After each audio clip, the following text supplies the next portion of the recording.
నెల్లూరు నగరంలోని నర్తకి సెంటర్లో ఏర్పాటు చేసిన ఎన్టీఆర్ వర్ధంతి కార్యక్రమంలో పాల్గొన్న మంత్రి నారాయణ మొదట ఎన్టీఆర్ విగ్రహానికి పూలమాల వేసి ఘనంగా నివాళులర్పించారు.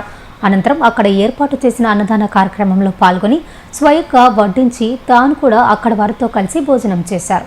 ఈ కార్యక్రమంలో టీడీపీ జిల్లా పార్టీ అధ్యక్షులు ఎమ్మెల్సీ బీదా రవిచంద్ర, నగర ఇన్ఛార్జి మేయర్ రూప్ కుమార్ యాదవ్, మాజీ మంత్రి ఎన్టీఆర్, అఖిల భారత ఫ్యాన్స్ అధ్యక్షుడు తాళ్లపాక రమేష్ రెడ్డి, టీడీపీ నాయకులు పాల్గొన్నారు. ఈరోజు యుగపురుషుడు ఎన్టీ రామారావు గారి యొక్క 30వ వర్ధంతి. ఈ వర్ధంతి సందర్భంగా శ్రద్ధాంజలి ఘటించడానికి నర్తకి సెంటర్కి ప్రతి సంవత్సరం రమేష్ రెడ్డి గారు ఇక్కడ ఏర్పాటు చేస్తారు. ఈసారి కూడా ఇక్కడ ఏర్పాటు చేసి అన్నదాన కార్యక్రమాన్ని కూడా ఏర్పాటు చేశారు. వారిని నేను యాక్చువల్గా అభినందిస్తున్నాను. ఎన్టీ రామారావు గారు అటు సినీ ఫీల్డ్లోనూ రాజకీయ రంగంలోనూ ఒక విప్లవాత్మకమైన మార్పు తీసుకొచ్చారు. సినీ ఫీల్డ్లో అన్ని రకాలంటే అటు పౌరాణికాలు కావచ్చు, సంస్కృత అన్నిట్లోనూ యాక్చువల్గా వేసి మెప్పించిన మహానుభావుడు. అదేవిధంగా రాజకీయ పార్టీ పెట్టి 9 నెలల్లో ముఖ్యమంత్రి అయిన ఒకే ఒక వ్యక్తి ఇంతవరకు భారతదేశంలో ఎవరు లేరు. అటువంటి గొప్ప వ్యక్తి పేదల కోసం కూడు గుడ్డ నీడ అనే నిదానంతో వచ్చి ₹2 కేజీ బిజినెస్ స్టార్ట్ చేసిన మహానుభావుడు. అదేవిధంగా ప్రతి ఒక్కరికి గుడ్డ అనే దాంతో జనతా వస్త్రాలను ఆ రోజు స్టార్ట్ చేశారు. ప్రతి ఒక్కరికి ఇల్లు కావాలని మొట్టమొదటి స్టార్ట్ చేసిన వ్యక్తి ఎన్టీ రామారావు గారు. ఇలా పేదల కోసం ఎన్నో పథకాలు రచించి దాన్ని ఇంప్లిమెంట్ చేశారు. ఈరోజు వాటిల్ని కొనసాగిస్తున్నారు.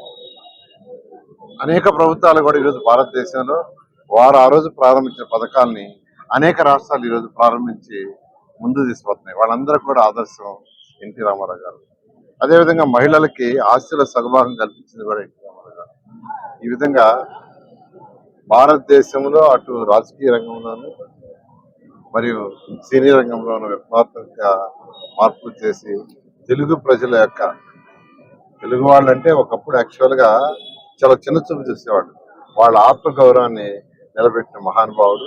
ఆ మహానుభావుడికి అందరూ శ్రద్ధాంజలి వచ్చారు. వాళ్ళందరినీ కూడా మేము పాఠ్యాంశంలో మాట్లాడేస్తాం. మళ్ళీ నటుడిగా తెలుగు ప్రజల ఆరాధ్య దైవంగా ఈ దేశంలో భగవంతుని తర్వాత దైవాంశ సంభూతుడని ఉచ్చరించేటువంటి ఒకే ఒక్క నటుడు, నాయకుడు నందమూరి తారక రామారావు గారు. ఎందుకంటే ఆయన యొక్క పాత్రలు రాముడైనా కృష్ణుడైనా ఏ అవతారమైనా మొదట గుర్తొచ్చేది నందమూరి తారక రామారావు గారి రూపం. అందుకే ఆయన దైవాంశ సంభూతుడని కొలుచుకుంటుంటారు. రాజకీయాల్లో ఒక పెను మార్పులకి శ్రీకారం చుట్టి 9 నెలల అధికారం రావడం కాదు, ఉమ్మడి తెలుగు రాష్ట్రాల్లో ఏ పథకం 40 సంవత్సరాల తర్వాత ఈనాడు మాట్లాడుకుంటున్నా దానికి శ్రీకారం చుట్టిన రేషన్ కార్డు కానీ, పక్కా గృహం కానీ, మహిళలకి ఆడబొడుచులకి ఆస్తిలో సమాన హక్కు కానీ, బీసీ రిజర్వేషన్లు కానీ, మైనారిటీ కార్పొరేషన్లు కానీ, ఎస్సీలకి ఫైనాన్స్ కమిషన్, ఎస్సీ కమిషన్, గిరిజనులకి కార్పొరేషన్లో ఒక ప్రత్యేకమైనటువంటి ప్రణాళిక తీసుకొచ్చిన మహనీయుడు. ఈనాడు బలహీన వర్గాలు రిజర్వేషన్లు అనుభవిస్తున్నామంటే దానికి శ్రీకారం చుట్టిన మహనీయుడు నందమూరి తారక రామారావు గారు. అంబేద్కర్ గారు రాజ్యాంగం ద్వారా రిజర్వేషన్లు కల్పించి పీడిత వర్గాలకి రాజ్యాంగ హక్కులు కల్పిస్తే ఈ ఉమ్మడి ఆంధ్రప్రదేశ్, ఈనాడు ఉన్నటువంటి తెలంగాణ, ఆంధ్రప్రదేశ్కి బలహీన వర్గాలకి ఒక దేవుడిగా నందమూరి తారక రామారావు గారు. అందుకే ఆయన నాటికి నేటికి ఏనాటికి కూడా ఆయన ప్రతి ఒక్కరి అభిమాన నాయకుడు నందమూరి తారక రామారావు గారని, వారి ఆశయ సాధన కోసం ప్రతి ఒక్కరూ కృషి చేయాలని చెప్పి కోరుకుంటూ సెలవు తీసుకుంటాం. ఈరోజు మా దైవం ఎన్టీఆర్ గారి 30వ వర్ధంతి సందర్భంగా ప్రతి సంవత్సరం ఈ నర్తకి సెంటర్లో ఎన్టీఆర్ విగ్రహం దగ్గర ఎంతో ఘనంగా ఆయనకి నివాళులు అర్పిస్తాం అఖిల భారత ఎన్టీఆర్ అభిమాన సంఘం తరఫున. ఈ సందర్భంగా ఇక్కడ విచ్చేసిన మా ప్రియతమ నాయకులు గౌరవనీయులు మంత్రివర్యులు పొంగూరు నారాయణ గారు, అదేవిధంగా జిల్లా పార్టీ అధ్యక్షుడు ఎమ్మెల్సీ వేద రవిచంద్ర గారు, అదేవిధంగా నగర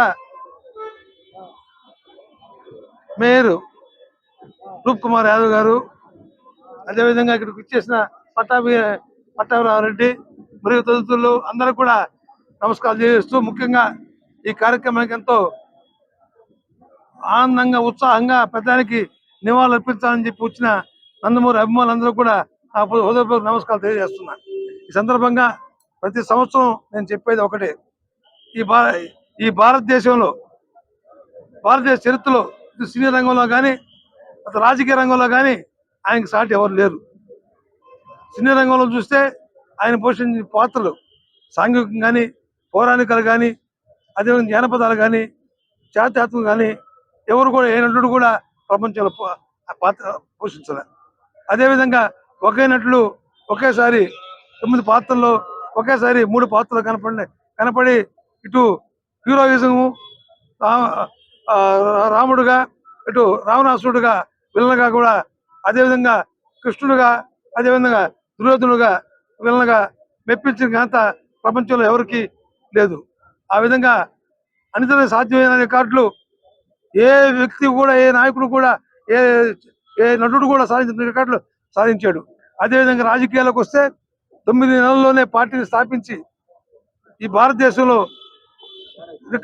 రికార్డుగా అధికారంలోకి తీసుకొచ్చిన ఘనత ఎన్టీఆర్ది. ఇప్పటి వరకు ఏ పార్టీ కూడా, ఏ రాజకీయ నాయకుడు కూడా భారతదేశంలో 9 నెలల్లో పార్టీ పెట్టి అధికారంలోకి వచ్చిన దాఖలేదు. ఆ విధంగా అది కూడా అయింది గిన్నీస్ రికార్డు. అదేవిధంగా పేదలకి సంక్షేమం అందించాలా, సంక్షేమం కూడా మొట్టమొదట ప్రవేశపెట్టింది మన ఆంధ్రప్రదేశ్లోనే. ఆయన ముఖ్యమంత్రిగా ఉన్నప్పుడు కూడు గుడ్డ నీడ అనే కార్యక్రమాలతోటి ముందుకు సాగిపోయారు. ఈ విధంగా చెప్పుకుంటూ పోతే ఎన్నో కార్యక్రమాలు చేశారు. కానీ ఒక్కటి మాత్రం మాకు తీరని లోటు ప్రతి సంవత్సరం చెప్పుకుంటూనే ఉన్నాం, ఇప్పుడు కూడా చెప్పుకుంటున్నాం. ఇన్ని లక్షణాలు కలిగిన మా దైవానికి భారత రత్న ఎందుకు ఇవ్వటం లేదు కేంద్ర ప్రభుత్వం చెప్పి మేము బాధపడుతున్నాం. అందుకే తప్పనిసరిగా వచ్చే జనవరి 18 లోపల అన్నగారికి భారత రత్న ఇవ్వాలని చెప్పి సందర్భంగా కోరుకుంటున్నా. దీనికోసంగా ఎన్నో విధంగా కోటి సంతకాలు కూడా చేశాం, అదేవిధంగా నిరాదీక్షలు చేశాం. భవిష్యత్తులో కూడా మన పార్టీని, మన నాయకుడు చంద్రబాబు నాయుడు కూడా ఎన్నో విధాలుగా విన్నవించుకున్నాడు కేంద్రానికి. ఆ విధంగా తప్పనిసరిగా మన నాయకుడు ఎన్టీ రామారావు గారికి భారతరత్న రావాలని చెప్పి ఎవరికి తీసుకునే వ్యక్తి ఆయన.